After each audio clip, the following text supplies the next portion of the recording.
Hello everyone, RBS degree college Meja खास के online platform पे सभी छात्रों का हम हार्दिक स्वागत करते हैं। छात्रों, आज जो है बीएससी एजी फर्स्ट सेमेस्टर के अंतर्गत जो हम सब्जेक्ट लेकर आए हुए हैं, फंडामेंटल ऑफ सॉइल साइंस के अंतर्गत जो टॉपिक लेकर आए हुए हैं छात्रों, जो है वह है वेदरिंग जो है।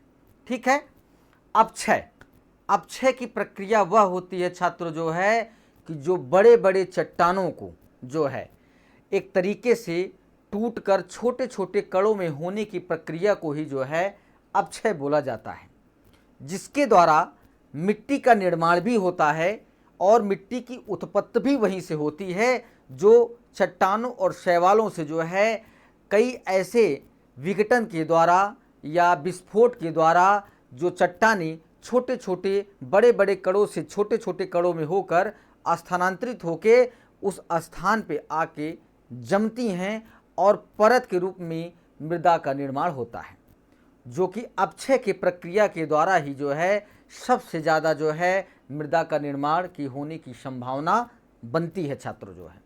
तो आइए अपक्षय के विषय में अध्ययन किया जाए। आइए स्क्रीन पर चलते हैं।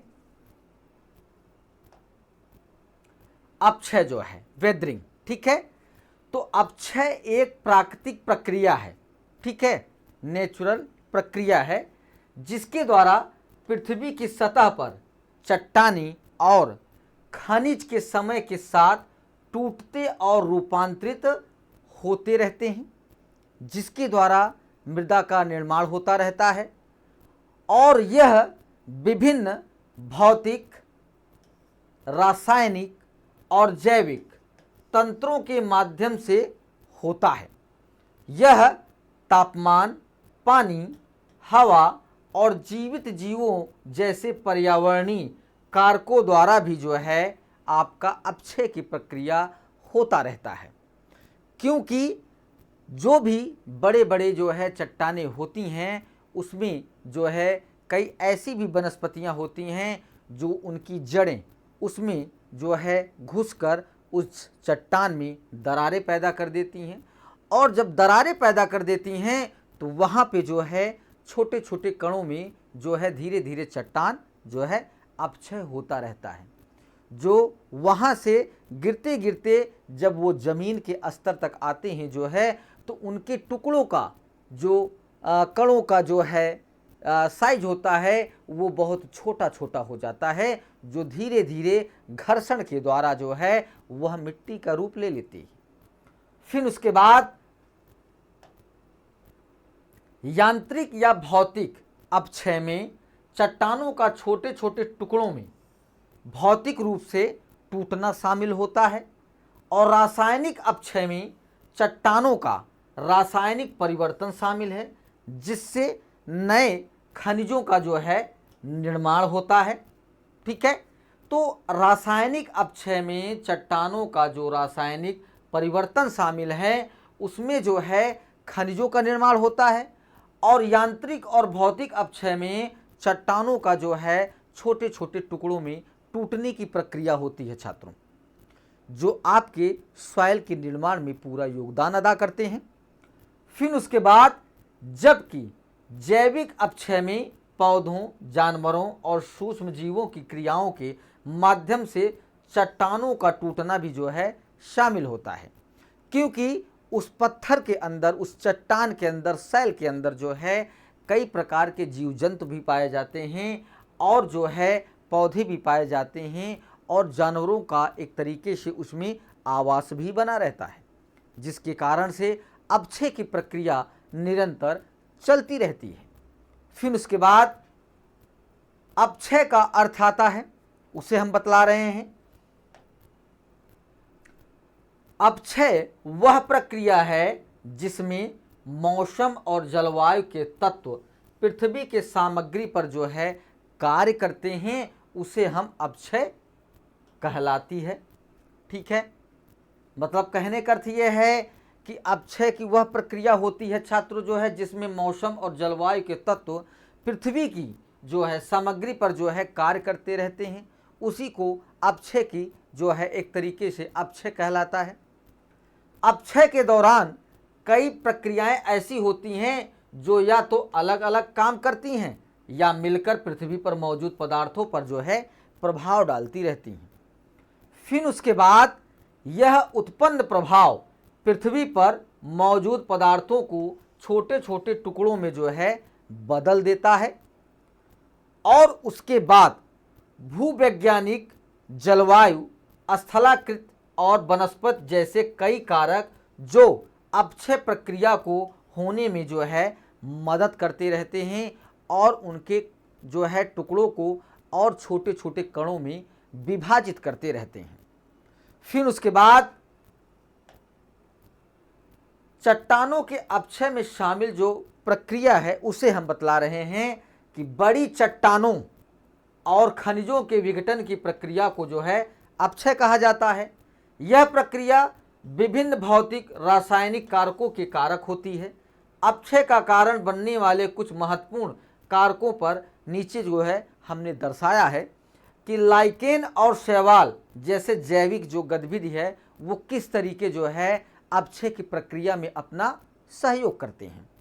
तो लाइकेन और शैवाल जैसे कुछ जीव आयन विनिमय तंत्र की प्रक्रिया द्वारा चट्टानों से खनिज को जो है निकालते रहते हैं, जो अपक्षय की प्रक्रिया के द्वारा जो है संभव होता है। फिर उसके बाद इस अपक्षय प्रक्रिया में चट्टानों से खनिजों का निक्षालन होता है। इस निक्षालन प्रक्रिया के कारण चट्टानें कमजोर होकर छोटे छोटे टुकड़ों में बिखर जाती हैं। इसके साथ ही कुछ पौधे ऐसे भी हैं जो उजागर चट्टानों पर अम्लीय यौगिक बनाते हैं, जो चट्टानों को छोटे छोटे टुकड़ों में घोल देते हैं और वह नीचे जाकर जो है एक अस्थायी रूप अपना ले लेता है। उसके बाद पौधों की वृद्धि से चट्टान का जो विघटन होता है उसे हम बतला रहे हैं कि पौधों की जड़ें चट्टानों में घुस जाती हैं, जिससे चट्टानों में दरारें और दरारें पड़ जाती हैं। फिर उसके बाद इसके अलावा यह चट्टानों को छोटे छोटे टुकड़ों में विभाजित और तोड़ने का जो है कारण बनता है, जो अपक्षय की प्रक्रिया के द्वारा ही ये चीज़ें संभव होती हैं छात्रों। फिर उसके बाद जीवों द्वारा जो सुरंग बनना, ये भी जो है अपक्षय की एक प्रक्रिया है। सुरंग खोदने और खोदने के दौरान जीव चट्टानों को छोटे छोटे टुकड़ों में विघटित कर देते हैं। ये सभी जीव रासायनिक, यांत्रिक रूप से अपक्षय प्रक्रिया में योगदान करते हैं। ये जीव सुरंग बनाते हैं और चट्टानों में छेद करते हैं और चट्टानों में दरारें बनाते हैं, जिससे चट्टानों से अपक्षयित की प्रक्रिया जो है होती रहती है, निरंतर चलती रहती है। फिर उसके बाद अपक्षय के प्रकार आपके आते हैं, टाइप्स ऑफ वेदरिंग जो है। अपक्षय के कारक के आधार पर अपक्षय प्रक्रिया मुख्यतः 3 प्रकार की होती है। पहला आपका आता है रासायनिक, टूट और फूट। दूसरा आता है जैविक अपक्षय। फिर तीसरा आता है भौतिक या यांत्रिक अपक्षय जो है। ठीक है, तो यहाँ पे चट्टानों का जो रासायनिक अपक्षय है उसके विषय में हम बतलाते हैं कि अपक्षय की एक प्रक्रिया जो विलयन, कार्बोनेशन, जलयोजन, ऑक्सीकरण और अपक्षयन प्रक्रिया के माध्यम से अपक्षय की प्रक्रिया निरंतर चलती है, उसे रासायनिक अपक्षय कहा जाता है। ये सभी प्रक्रियाएं चट्टानों के विघटन करने, घुलने या उन्हें छोटे टुकड़ों में बदलने के लिए जो है ये प्रक्रिया चलती रहती है। फिर आता है चट्टानों का जैविक अपक्षय जो है। तो चट्टानों से खनिज और लोहे को हटाने की प्रक्रिया को जैविक अपक्षय के रूप में जाना जाता है। यह प्रक्रिया जीवों की वृद्धि या गति के कारण चट्टानों में भौतिक परिवर्तन जो है परिवर्तन लाती है।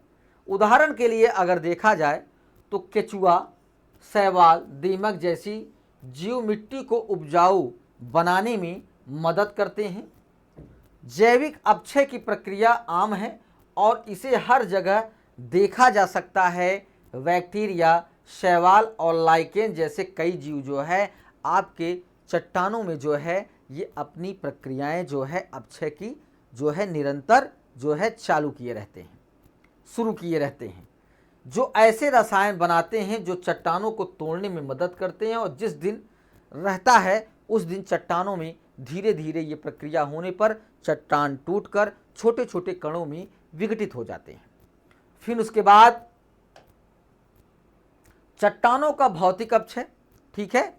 तो अपक्षय हिमीकरण, विगलन चक्र, घर्षण, मूल विस्तार और अर्ध शुष्क की चक्रों की सहायता से चट्टानों को छोटे टुकड़ों में विभाजित करने की प्रक्रिया को भौतिक अपक्षय के रूप में जो है जाना जाता है, ठीक है। तो कहने का अर्थ ये है कि जो अपक्षय की प्रक्रिया हो रही है वो 3 रूप में हो रही है, 3 प्रकार में हो रही है, रासायनिक, भौतिक और जैविक। और क्या कहते हैं, इन तीनों में जो है एक तरीके से अपक्षय की प्रक्रिया निरंतर चलती रहती है। उसके माध्यम भी कई रहते हैं, जैसे आपके जीव हैं, पेड़ पौधे हैं, और कुछ ऐसे लाइकेन, शैवाल भी टाइप के जो है सूक्ष्म जीव रहते हैं जो चट्टानों में छिद्र पैदा करते हैं या उनके कार्बनिक और लोहे के पदार्थ को जो है निष्कासित करते हैं, जिसके कारण से अपक्षय की प्रक्रिया निरंतर चलती रहती है। फिर अपक्षय का महत्व आता है छात्रों जो है, तो अपक्षय प्रक्रिया से मृदा निर्माण होता है तथा मृदा अपरदन भी होता है। चट्टानों के अपक्षय और निक्षेपण से लोहा, मैग्नीज, एल्युमिनियम, तांबा आदि मूल्यवान अयस्कों के संवर्धन और सांद्रण में जो है मदद मिलती रहती है।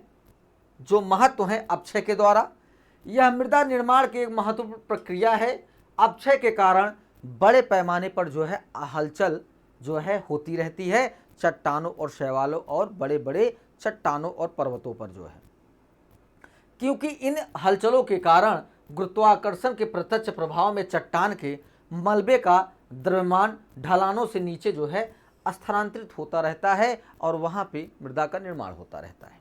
जो अपक्षय प्रक्रिया के द्वारा सबसे ज़्यादा ये चीज़ें संभव हैं छात्रों जो है, ठीक है। यहाँ पे ये टॉपिक आपका समाप्त होता है और अगली टॉपिक के साथ उपस्थित होंगे। सभी छात्रों को धन्यवाद।